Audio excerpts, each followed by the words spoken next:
ಸರಿ.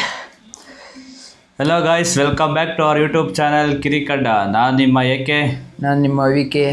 ಇವತ್ತಿನ ಮ್ಯಾಚ್ ಇರೋದು MI ವರ್ಸಸ್ SRH. ಅಂದರೆ ಎಲ್ಲರಿಗೂ ಆಫ್ ಮ್ಯಾಚ್ ಮುಗ್ದಿದೆ. ಈಗ ಕಮ್ ಬ್ಯಾಕ್ ಮಾಡೋರಿಗೆ ಇದು ಪ್ರೇಮ್ ಟೈಮು. ಈ ಟೈಮ್ ಯೂಸ್ ಮಾಡ್ಕೊಳ್ಳಿಲ್ಲ ಅಂದರೆ ತುಂಬ ಹೊಡ್ತಾ. MI ತೀರಾ ಕೆಳಗಡೆ ಇದೆ ಪಾಯಿಂಟ್ ಟೇಬಲಲ್ಲಿ. ಇನ್ನು SRH ನೋಡಿದ್ರೆ ಕಮ್ ಬ್ಯಾಕ್ ಮಾಡ್ತಿದ್ದಾರೆ, ಟಾಪ್ 3 ಬಂದಿದ್ದಾರೆ ಅವ್ರು ಪಾಪ. ಅವರು ಫಸ್ಟ್ ಸ್ಟಾರ್ಟಿಂಗಲ್ಲಿ 2-3 ಮ್ಯಾಚ್ ಸೋತು ಈಗ ಕಮ್ ಬ್ಯಾಕ್ ಮಾಡಿದ್ದಾರೆ. ಇನ್ನು ಮುಖ್ಯವಾಗಿ ಇನ್ನು ಓವರ್ ಆಲ್ ಈಗ ಪಾಯಿಂಟ್ಸ್ ಟೇಬಲ್ ನೋಡೋಣ ಫಸ್ಟ್ ಏನಾಗಿರ್ಬೋದು ಅಂತ. ಅದರಲ್ಲಿ ಫಸ್ಟ್ ಇರೋದೇ ಪಂಜಾಬ್. ಅದು ಇನ್ನೂ ಅವ್ರು ಒಂದು ಮ್ಯಾಚು ಸೋತೇ ಇಲ್ಲ ಇನ್ನು ಪಂಜಾಬ್ ಅವರು. ಇವಾಗ ಸೆಕೆಂಡ್ ಇರೋದು RCB. DC ಅಂತೂ ಒಳ್ಳೆ ಚಳ್ಳೆ ಹೆಂಡ್ತಿ. ನೆಟ್ ರನ್ ರೇಟ್ ಅಂತೂ ಯಾರು RCBನ ಬೀಟ್ ಮಾಡೋಕ್ಕೆ ಆಗಲ್ಲ, ಆ ರೇಂಜಿಗೆ ತಂದು ಕುಣಿಸ್ಕೊಬಿಟ್ಟವ್ರೆ. ಇನ್ನು DC ಎದ್ದು ಬರಬೇಕು ಅಂದರೆ 2-3 ಮ್ಯಾಚ್ ಒಳ್ಳೆ ರನ್ ರೇಟಲ್ಲಿ ಗೆದ್ದು ಅವರು ಕಮ್ ಬ್ಯಾಕ್ ಮಾಡಬೇಕು ಪಾಪ. ಇನ್ನು ಮೂರನೇ ಇರೋದು SRH. ಅವರು ಕೂಡ ಒಳ್ಳೆ ಮ್ಯಾಚ್ ಆಡಿ ಇವಾಗ ಕಮ್ ಬ್ಯಾಕ್ ಮಾಡ್ತಾರೆ. ಅವ್ರಿಗೂ ಎಲ್ಲ ಕ್ಲಿಕ್ ಆಯ್ತೈತಿ ಇವಾಗ. ಅವ್ರ ಕ್ಯಾಪ್ಟನ್ ಪ್ಯಾಟ್ ಕಮಿನ್ಸ್ ಕೂಡ ವಾಪಸ್ ಬಂದವ್ರೆ, ಕಮ್ ಬ್ಯಾಕ್ ಮಾಡ್ತಾರೆ. ಇನ್ನು ಯಾರು ಇವತ್ತು ಮ್ಯಾಚ್ ಆಡ್ತವ್ರೆ, ಗೆಲ್ತಾರೋ ಸೋಲ್ತಾರೋ ಅದ್ರ ಮೇಲೆ ಅವರು ವ್ಯಾಲ್ಯೂ ಡಿಪೆಂಡ್ ಆಗುತ್ತೆ. ಅವರು ಕಮ್ ಬ್ಯಾಕ್ ಅಂದರೆ ಅವ್ರು ಮಿಡಲ್ ಆರ್ಡ್ರು ಅವರು 3 ಜನ ಮೇಲೆ ಡಿಪೆಂಡು. ಎಟ್ಮೇರ್ ರನ್ ಹೊಡಿತಾ ಇಲ್ಲ, ಕ್ಯಾಪ್ಟನ್ ರನ್ ಹೊಡಿತಾ ಇಲ್ಲ, ಪರಾಗು. ಅವರು ಇನ್ನು ಫಿಫ್ತಲ್ಲಿ ಇರೋದು GT ಅಲ್ಲಿ ಇನ್ನು ಗೆಲ್ತಾರೆ ಸೋಲ್ತಾರೆ ಆ ಥರ ಅವ್ರದ್ದು. ಇನ್ನೂ ಹೇಳೋಕ್ಕಾಗಲ್ಲ ಏನು ಅಂತ. ಅವರು 8ರಲ್ಲಿ 4 ಗೆದ್ದು 4 ಸೋತಾರೆ ಅವರು. GTನೂ ಅವರು ಏನೇ ಆದರೂ ಪ್ಲೇ ಆಫ್ ಬರ್ಬೋದು ಅಷ್ಟೇ, ಕಪ್ ಅಂತ ಗೆಲ್ಲಕ್ಕಲ್ಲ ಅವ್ರ ಟೀಮ್. ನೋಡಿದ್ರೆ ಬೌಲಿಂಗ್ ಅಷ್ಟು ಹಂಗಿದೆ. ಬೌಲಿಂಗ್ ಚೆನ್ನಾಗಿ ಆಡಿಸಿದ್ರೆ ಅವ್ರ ಟೀಮ್ ಗೆದ್ದಂಗೆ, ಇಲ್ಲ ಅಂದರೆ ಗೆಲ್ಲಕ್ಕಾಗಲ್ಲ. ನಮ್ಮ ಪಕ್ಕದ ಮನೆಯವರಾದ CSK ಅವರು ಇಲ್ಲಿ ಕಣ್ಣಿಗೆ ಕಂಡಂಗೆ ಹೊಂಟೋಗ್ಬಿಟ್ಟಿದ್ರು. ಮತ್ತೆ ಎಲ್ಲ ಕಮ್ ಬ್ಯಾಕ್ ಮಾಡೋ ಥರ ಬಂದರು. ಮತ್ತೆ ಅದೇ ಅವ್ರು ಋತುರಾಜ್ ಗಾಯಕ್ವಾಡ್ ಇಲ್ಲ ನಾನು ಮರನೇ ಬೆಳೆಸ್ಬೇಕು ಅಂದ್ಬಿಟ್ಟು ಲಾಸ್ಟ್ ಮ್ಯಾಚಲ್ಲಿ ನಾವು ಕೊಡುಗೆ ಕೊಡಬೇಕು ಪರಿಸರಕ್ಕೆ ಅಂತ ಹೋಗ್ಬಿಟ್ರು. ತಲಾ ಯಾವಾಗ ಬರ್ತಾರೆ ಅಂತ ಎಲ್ಲ ಕಾಯ್ತವ್ರೆ ಪಾಪ. ಅವ್ರು ಬರಲ್ಲ.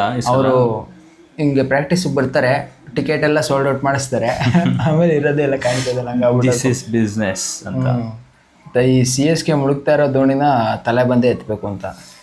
ಅದು ವರ್ಷ ಆಗಲ್ಲ ಬಿಡು. ಅವರು ಸಂಜು ಸ್ಯಾಮ್ಸನ್ ನೋಡಿದ್ರೆ ಅಷ್ಟೇ ಅವ್ರು ಬಾಳು, ಇಲ್ಲ ಅಂದರೆ ಅವ್ರದ್ದು ಪಾಪ ಏಕಾಂಗಿ ಹೋರಾಟ ಕೊಡ್ತವ್ರೆ ಸಂಜು ಸ್ಯಾಮ್ಸನ್. ಇನ್ನು DC ಅವರು ಗೊತ್ತಲ್ಲ ಯಾವ ಥರ ಸೋತ್ರು ಅಂತ. ಅವ್ರು ಇವಾಗ ಸೆವೆಂತ್ ಪ್ಲೇಸಲ್ಲಿ ಇದ್ದಾರೆ. ಅವ್ರದ್ದು ಇನ್ನೊಂದು ಏನು ಮಜಾ ಅಂದರೆ ಸೇಮ್ ಗ್ರೌಂಡಲ್ಲಿ ಹೈಯೆಸ್ಟ್ ರನ್ನು ಅವರೇ ಹೊಡೆದಿರೋದು. ಅವ್ರದ್ದೇನೆ 2 ಈ ಸೀಸನಲ್ಲಿ ಅವ್ರ ರೆಕಾರ್ಡ್ಗಳನ್ನ 2 ಅವರೇ ಮಾಡ್ಕೊಂಡಿರೋದು. ಅಪ್ಪ ಸೈಕ್ ಬೌಲಿಂಗ್ ಮಾತ್ರ RCB ಚಿಂದಿ ಉಡಾಯಿಸೋರು. ಇನ್ನು KKR ಕಲ್ಕತ್ತಾದವ್ರಂತೂ ಕಮ್ ಬ್ಯಾಕ್ 2 ಮ್ಯಾಚ್ ಕಂಟಿನ್ಯೂಸ್ ಆಗಿ ಗೆದ್ದವ್ರೆ. ಕಂಟಿನ್ಯೂಸ್ ಆಗಿದ್ರೆ 2 ಮ್ಯಾಚ್ ಆಗಿರೋದು. 8ರಲ್ಲಿ 2 ಗೆದ್ದು ಇನ್ನು ಅವರು ಒಂದು ಮೂಮೆಂಟ್ ತೋರಿಸ್ತಾರೆ. ಅಲ್ಲೂ ರಿಂಕು ಸಿಂಗ್ ಕ್ಲಿಕ್ ಆಗಿರೋದಕ್ಕೆ ಗೆದ್ದಿರೋದು 2 ಮ್ಯಾಚಲ್ವೇ. ರಿಂಕು ಸಿಂಗ್ ಆಡಿರೋದಕ್ಕೆ ಗೆದ್ದಿರೋದು. ಅವ್ರಿಗೂ ಅದೇ ಆಗಿರೋದು. ಈಗ ಅಂದರೆ ಏನೋ ಒಂದು ಹುರುಪು ಬಂದಿದೆ, ನಾವು ಫೈಟ್ ಕೊಡ್ತೀವಿ ಅನ್ನೋ ಥರ. ಫೈಟ್ ಕೊಡ್ತಾರ ಇಲ್ವಾ ಅಂತ ಮುಂದಕ್ಕೆ ನೋಡೋಣ. ಇನ್ನು 5 ಟ್ರೋಫಿ ವಿಜೇತರಾಗಿರುವ MI ಅವರು 5 ಅದೇನ ಗೆದ್ದಿರೋದು. ಇನ್ನು 5 ಟ್ರೋಫಿ ವಿಜೇತರಾಗಿರುವ MI ಅವರು 9th ಪ್ಲೇಸಲ್ಲಿದ್ದಾರೆ. ಅವ್ರು ನೋಡಿದ್ರೆ ಬರ್ತಾರೆ ಅಲ್ಲ, ಅವ್ರ ಟೀಮ್ ಓನರ್ ಪಾಪ ಯಾವಾಗಲೂ ಪೂಜೆ ಮಾಡಿಸ್ಕೊಂಡು ಕುಂಕುಮ ಹಚ್ಕೊಂಡು ಬಂದಿರ್ತಾರೆ, ಸೋಲ್ತಾರೆ ಹೋಯ್ತಾರೆ. ಇಲ್ಲಿರೋರೆಲ್ಲ ಯಾರು ಜಗತ್ತು ಕ್ರಿಕೆಟ್ನ ಆಳಕ್ಕೆ ಬಂದಿದ್ದವರು ಇವರೆಲ್ಲ. ಸೂರ್ಯಕುಮಾರ್ ಅವರೆಲ್ಲ ಕ್ಲಿಕ್ಕೇ ಆಗಿಲ್ಲ. ಇನ್ನು ಬೂಮ್ರೂಮ್ಗೆ ಅದು ಹೋದ ಮ್ಯಾಚ್ 1 ವಿಕೆಟ್ ಬಿದ್ದಿರೋದಷ್ಟೇ. ಕಷ್ಟ ಆಗ್ಬಿಟ್ಟೈತೆ. ಈ ಸ್ಯಾಂಟ್ ಬೇರೆ ರೋಲ್ಡ್ ಔಟು. ಕೇಶವ ಮಹಾರಾಜ್ ಬಂದಿದ್ದಾರೆ. ಅಂದರೆ ಲೈಕ್ ಟು ಲೈಕ್ ಅನ್ಸಿದ್ರು ಪರವಾಗಿಲ್ಲ ಒಂದು ಸ್ವಲ್ಪ. ಇನ್ನು ಇವ್ರು ಬರ್ಬೇಕಪ್ಪ, ವಿಲ್ ಜಾಕ್ಸ್ ಬಂದರೆ ಏನಾರು. ವಿಲ್ ಜಾಕ್ಸ್ ಮತ್ತು ರೋಹಿತ್ ಶರ್ಮಾ ಬಂದರೆ ಸ್ವಲ್ಪ ಚೇಂಜಸ್ ಆಗ್ಬೋದೇನೋ. ರೋಹಿತ್ ಶರ್ಮಾ, ಅಕ್ಷರ್ ಪಟೇಲ್ ಇವರೆಲ್ಲ ಹೋಯ್ತೀವಿ, ವರ್ಕ್ ಮಾಡ್ತೀವಿ ಅಂತ ಹೇಳೋದೇ ಆಗಿದೆ ಪಾಪ. ಏನು ಮಾಡ್ತಾರೋ ನೋಡೋಣ. ಇನ್ನು ನೆಕ್ಸ್ಟ್ ನೋಡೋದಾದ್ರೆ ಇವರು ನಮ್ಮ LSG ಅವರು, ನಮ್ಮ ಅಗ್ರೆಸಿವ್ ಇನ್ನು ಲಾಸ್ಟ್ ಪ್ಲೇಸಲ್ಲಿ ನೋಡೋದಾದ್ರೆ ನಮ್ಮ LSG ತಂಡ ಪಾಪ. IPLಗೆ ಹೊಸಬ್ರು ಅಂತ ಸ್ಟಾರ್ಟಿಂಗಲ್ಲಿ ಮೆರೆದ್ರು. ಈಗ ಪಾಪ ಹೈಯೆಸ್ಟ್ ದುಡ್ಡು ಕೊಟ್ಬಿಟ್ಟು ಪಂತ್ಗೆ ಕೈ ಸುಟ್ಕೊಬಿಟ್ಟವ್ರೆ ಓನರ್ ಪಾಪ.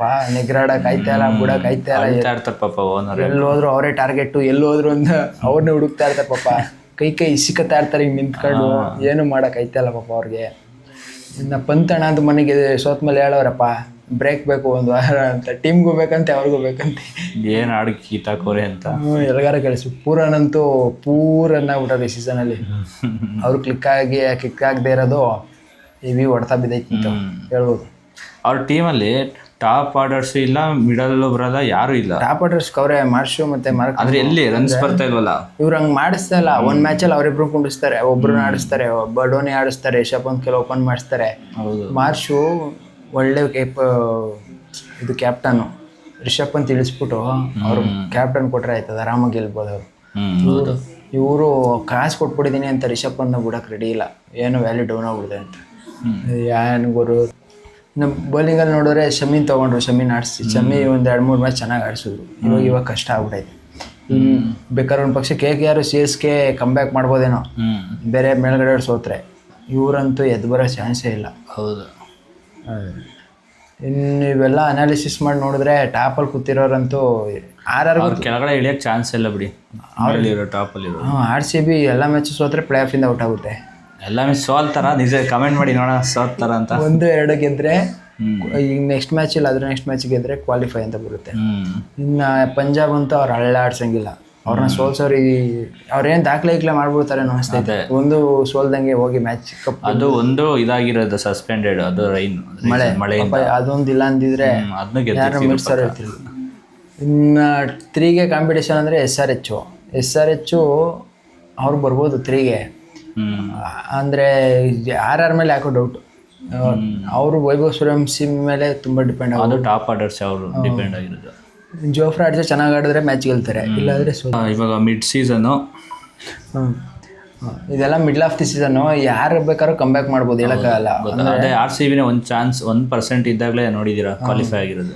ಇನ್ನು ಕೆಳಗಡೆ ಅವ್ರಿಗೆ ಏನಂದರೆ ಒಂದು ಮ್ಯಾಚ್ 2 ಮ್ಯಾಚ್, LSGಗೆ 1 ಮ್ಯಾಚು, KKRಗೆ 2 ಮ್ಯಾಚ್ ಸೋತ್ರೆ ಅವರು ಅಫಿಷಿಯಲಿ ಕ್ವಾಲಿಫೈ ಔಟ್ ಆಗಿಬಿಡ್ತಾರೆ. ಏನಕ್ಕಂದರೆ ಟಾಪಲ್ಲಿ ಅಂಥ ಕಾಂಪಿಟೇಟರ್ ಇದೆ, ಏನು ಸುಮ್ಮನೆ ಇಲ್ಲ. ಮುಂಬೈ ಫಿನಿಕ್ಸ್ ಥರ ಬಂದು ಎಲ್ಲ ಸೀಸನಲ್ಲೂ ಬರ್ತಾರೆ, ಈ ಸೀಸನಲ್ಲಿ ಬರ್ತಾರೆ ಇಲ್ವಾ ಕಾದು ನೋಡಬೇಕು. ಇನ್ನು CSKಗೆ ಅವ್ರದಲ್ಲೇ ಇದೆ ಎಲ್ಲ, ಆದರೆ ಯಾವ ಕ್ಲಿಕ್ ಆಗಿಲ್ಲ. ಋತುರಾಜ್ ಗಾಯಕ್ವಾಡ್ ಟೆಸ್ಟ್ ಆಡ್ತಿದ್ದಾರೆ T20 ಬಂದು, ನೋಡುವ ಯಾರು ಹೆಂಗೆ ಕಮ್ಬ್ಯಾಕ್ ಮಾಡ್ತಾರೆ ಅಂತ. ಇನ್ನು ಇವತ್ತಿನ ಮ್ಯಾಚ್ ಬಗ್ಗೆ ನೋಡೋದು. ಇನ್ನು ಇವತ್ತಿನ ಮ್ಯಾಚ್ ಬಂದು SRH ವರ್ಸಸ್ MI. SRH ಅಂತೂ ಗೆದ್ದು ಒಳ್ಳೆ ಫಾರ್ಮಲ್ಲಿದ್ದಾರೆ. ಅವ್ರಿಗೇನು ಯಾವ್ದು ಕೊರತೆ ಅಂದರೆ ಸ್ವಲ್ಪ ಬೌಲಿಂಗಲ್ಲಿ ಕೊರತೆ ಅನಿಸುತ್ತೆ, ಒಳ್ಳೆ ಯಂಗ್ ಪ್ಲೇಯರ್ಸೇ ಇರೋದು, ಸ್ವಲ್ಪ ಕೊರತೆ ಅನಿಸುತ್ತೆ. ಬ್ಯಾಟಿಂಗಲ್ಲಂತೂ ಕ್ಲಾಸ್ ಅನ್ನೋರೆ ಆರೆಂಜ್ ಕ್ಯಾಪಲ್ಲಿ. ಅಭಿಷೇಕ್ ಶರ್ಮಾ ಆರೆಂಜ್ ಕ್ಯಾಪ್ ಕಿತ್ಕೊಂಡಾಯ್ತು ಇನ್ನೇ ಬಂದು. ಇಶಾನ್ ಕಿಶಾನ್ ಚೆನ್ನಾಗಿ ಆಡ್ತವ್ರೆ, ಪ್ಯಾಟ್ ಕಮಿನ್ಸ್ ಅಂತೂ ಬಂದವ್ರೆ. ಇನ್ನು MIಗೆ ಎಲ್ಲ ಇದ್ದು ಯಾರು ಫಾರ್ಮಲ್ಲಿಲ್ಲ. ರೋಹಿತ್ ಶರ್ಮಾ ಇಂಜುರಿಯಿಂದ ಕಮ್ಬ್ಯಾಕ್ ಮಾಡ್ಬೋದಾ ಏನು ಕಾದು ನೋಡಬೇಕು, ಯಾವ ಥರ ಕಮ್ಬ್ಯಾಕ್ ಮಾಡ್ತಾರೆ ಬಂದು ಈ ಸಲ ಮ್ಯಾಚಲ್ಲಿ. ಅವ್ರು ಆಡಿದ್ರೆ MIಗೆ ಒಂದು ಚಾನ್ಸ್, ಅಂದರೆ ಏನಾರು ರನ್ ಕೊಟ್ರಿ. ಸೂರ್ಯ ಹೊಡಿತಾ ಇಲ್ಲ, ತಿಲಕ್ ವರ್ಮಾ ಒಂದು ಮ್ಯಾಚಲ್ಲಿ ಹೊಡೆದು ಸೈಲೆಂಟ್ ಆಗೋರೆ, ಹಾರ್ದಿಕ್ ಪಾಂಡ್ಯ ಹೊಡಿತಾ ಇಲ್ಲ. ಟೋಟಲಿ ಡಿಸಪಾಯಿಂಟೆಡ್ ಟೀಮ್ ಅಂದರೆ MI ಎಲ್ಲ. ಇನ್ನು ಮ್ಯಾಚ್ ನಡೀತಿರೋದು ನೋಡು ವಾಂಖೆಡೆ, ಮುಂಬೈ ಹೋಮ್ ಗ್ರೌಂಡಲ್ಲಿ. ರನ್ ಅಂತೂ ಹೆವಿ ಬರುತ್ತೆ. ಟಾಸ್ ಗೆದ್ದವ್ರು ಪಕ್ಕ ಫೀಲ್ಡಿಂಗೇ ತೊಗೊಳೋದು. ಡ್ಯೂ ಅಂತೂ ಭಾರಿ ಇರುತ್ತೆ ಮುಂಬೈ ಇಲ್ಲಿ ಸಮುದ್ರದ ಪಕ್ಕ ಇರೋದಲ್ಲೇ. ಅಲ್ಲ ರನ್ ಹೆವಿ ಬರುತ್ತೆ, ಅದೇ SRH ಬ್ಯಾಟಿಂಗ್ ಬಂದರೆ ಫಸ್ಟು. MI ಬಂದರೆ ಎಲ್ಲಿ ರನ್ ಎಲ್ಲಿ ಬರುತ್ತೆ? MI ಬಂದರೆ ಬರುತ್ತೆ, ಅಂದರೆ SRH ಬಂದಂಗೆ ಬರಲ್ಲ. 200 ಅಂತೂ ಮಿನಿಮಮ್ಮು, ಇದನ್ನ ಕಮ್ಮಿ ಹೊಡೆದ್ರೆ ಬ್ಯಾಕ್ ಮಾಡ್ಕೊಂಡು ಬರ್ಬೇಕು ಅಷ್ಟೇ. ಬೂಮ್ರಾಗಂತೂ ಏನೂ ಆಯ್ತಲ್ಲ, ಬರೀ ಅವ್ರು ಎಕಾನಮಿ ಮೇಂಟೈನ್ ಮಾಡ್ತವ್ರೆ ಅಷ್ಟೇ, ವಿಕೆಟ್ಸ್ ಇಲ್ಲ. SRH ಮೇಲ್ಗೈ ಅನಿಸುತ್ತೆ, ಡಾಮಿನೆನ್ಸ್ ಅವ್ರದ್ದೇ. MI ಇಲ್ಲಿಂದ ಕಮ್ಬ್ಯಾಕ್ ಮಾಡ್ತಾರೆ ಇಲ್ವಾ ಕಾದು ನೋಡ್ಬೇಕಷ್ಟೇ. ಯಾವುದು ಓಪ್ಸ್ ಇಲ್ಲ MI ಮೇಲೆ, ಯಾವುದು ಓಪ್ಸ್ ಕಳ್ಕೊಬಿಟ್ಟಿದ್ದಾರೆ ಜನ, IPL ಫ್ಯಾನ್ಸು. ಈ MI CSK ಫ್ಲಾಪ್ ಆಗ್ಬಿಟ್ಟು ಈ ಸೀಸನಲ್ಲಿ ಅದೇ ಏನೋ ಒಂದು ಸಾಂಗ್ ಇರ್ತಾರಲ್ಲ, ಎಲ್ಲ ಮೆರೆದವರೆಲ್ಲ ಒಂದು ಕೋಟೆ ಮೆರೆದವರೆಲ್ಲ ಏನಾದರೂ ಅಷ್ಟೇ.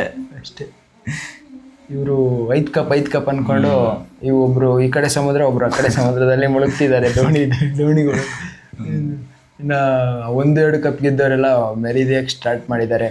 IPL ಅಲ್ಲಿ ಡ್ರಾಸ್ಟಿಕ್ ಚೇಂಜಸ್ ಅಂತ ಹೇಳ್ಬೋದು ಅಷ್ಟೇ. ಓವರ್ ಆಲ್ ಇಷ್ಟೇ ನೋಡೋದಾದ್ರೆ ನನಗೇನೋ SRH ಗೆಲ್ಬೋದು ಅಂತ ಅನ್ಸುತ್ತೆ. ಡಾಮಿನೆಂಟ್ MIದೇ ಇರ್ಬೋದು ಇತಿಹಾಸ, ಆದರೆ ಇವತ್ತು ಗೆಲ್ಲೋದು ಮಾತ್ರ SRH. ನಿಮ್ಗೆ ಯಾರು ಗೆಲ್ಬೋದು ಅನ್ಸುತ್ತೆ ಕಮೆಂಟ್ ಮಾಡಿ ಗೈಸ್, ನೋಡೋಣ. ಇದಾಗಿತ್ತು ಗೈಸ್ ಇವತ್ತಿನ ವಿಡಿಯೋ. ಸಿಗ್ತೀವಿ ಮುಂದಿನ ವಿಡಿಯೋದಲ್ಲಿ. Okay bye, take care.